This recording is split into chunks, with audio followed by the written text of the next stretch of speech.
IPhone के लिए कारोबारी के बेटे का अपहरण। प्रयागराज में 16 साल के किडनैपर ने सिर पर पत्थर मारे, 15 दिन में कोमा में रहा। प्रयागराज में 9 साल के अंश की किडनैपिंग चौंकाने वाला फैक्ट सामने आया। इसका किडनैपर कोई और नहीं, घर के सिर्फ 200 मीटर दूर रहने वाला 16 साल का लड़का हरी केसरवानी बदला हुआ नाम निकला।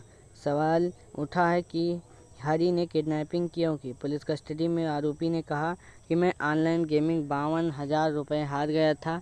इसमें 46,000 रुपये 3 दोस्तों से उधार लिए थे, वापस नहीं कर पा रहा था। गेमिंग खेलने के लिए मुझे आईफोन 17 की ज़रूरत थी, इसलिए किडनैपिंग के लिए अंश को चुना। 2 लाख रुपए की फिरौती मांगनी थी, मगर फिरौती की पर्ची देने से पहले ही अंश बेहोशी हालत में मिल गया। मैंने उसे मरा समझकर फेंक दिया था। पुलिस ने पूछा, तुमने अपने घर के करीब रहने वाले बच्चे को क्यों चुना। हरी ने इसके 2 कारण बताए। पहला, मैं कोई प्रोफेशनल किडनैपर नहीं था, इसलिए वो बच्चा चुना जो आसानी से मेरे साथ चला जाए। दूसरा, मेरी प्लानिंग कम उम्र के बच्चों को ले जाकर मार देने की थी, ताकि पकड़ा न जा सकूं। हरी ने कहा, मुझे नहीं पता था कि जिस अंश को मैं मरा हुआ समझ रहा था वो 15 दिन बाद बेहोश में आ जाएगा। पुलिस ने हरी को बाल सुधार गृह बच्चा जेल में भेजा है। 29 सितंबर को लखनऊ में मैक्सी हॉस्पिटल में डिस्चार्ज होकर अंश प्रयागराज में अपने घर पहुंचा। दैनिक भास्कर ने ग्राउंड जीरो पर पहुंचकर अंश की किडनैपिंग और फिर मेडिकल रिकवरी होने की पूरी कहानी समझी।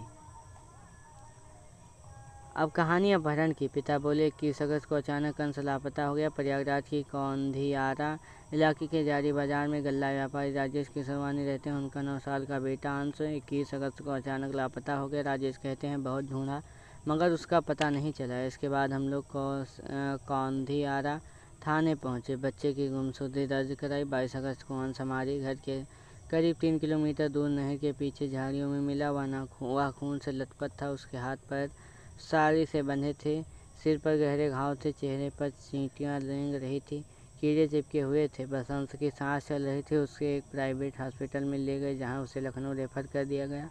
अंश कुछ बता पाने की हालत में नहीं था, जो होश में आने पर दर्द कराह रहा था। मेरे बेटे एक तरह से मार कर फेंक ही दिया गया, मगर उसकी जान बच गई। हॉस्पिटल में एक एक दिन काटना मुश्किल हो रहा था। मुश्किल और उसके सिर की गहरी चोट की वजह से खतरा बना हुआ था। राजेश केसरवानी अंश के पिता बोले, 1 से ज़्यादा लोगों के नाम ले रहा। राजेश कहते हैं, लखनऊ में इलाज के दौरान मैक्स हॉस्पिटल के डॉक्टर ने बताया अंश एक तरह से कोमा में चला गया। 15 दिन बाद लंबे इलाज के बाद मेरा बच्चा होश में आया। अब उसकी मेडिकल कंडीशन स्थिर है। 20 दिन बाद वो बयान दे रहा है। पुलिस ने बयान भी लिया। उसने हरी के अलावा कुछ और लोगों के नाम भी बताए, मगर पुलिस उन पर अरेस्ट नहीं कर रही। हमारे छोटे छोटे बच्चे हैं, आगे उनके साथ कोई हादसा हो गया तो पुलिस जिम्मेदारी होगी। अंश ने कहा, मुझे घर ले जाकर पिता राजेश के आरोपों के सपोर्ट में कहानी अंश ने भी सुनाई, जिसमें हरी अगवा करने के बाद उसको पहले अपने घर ले गया, वहां उसके पिटाई की, फिर वो झाड़ियों में कैसे पहुंचा ये अंश क्लियर नहीं कर सका। अंश ने होश में आने के बाद पुलिस को बताया, हरी पहले मुझे अपने घर ले गया था, मुझे गोली कंचे देगा, वह मेरे साथ मारपीट की, डंडे और चिमटा से मुझे मारा। बोले, अगर रुपए नहीं मिले तो तुम्हें मार कर फेंक दिया जाएगा। फिर मेरे सिर पर कुछ भारी चीज़ मार दी, मुझे कुछ पता नहीं चला। मुझे पीटते वक्त हरी अकेले नहीं था, मुझे तब तक पीटा जब तक मुझे होश रहा। फिर मुझे याद नहीं कि क्या हुआ। जब आँख खुली तब पापा अस्पताल में मिले। सीसीटीवी में हरी दिखता सबूत नहीं थे, छोड़ना पड़ा। अंश घर के पास से लापता हुआ था। ऐसे में पुलिस ने पूरे एरिया के 25 सीसीटीवी फुटेज देखी। एक स्पॉट में सीसीटीवी अंश नजर आया।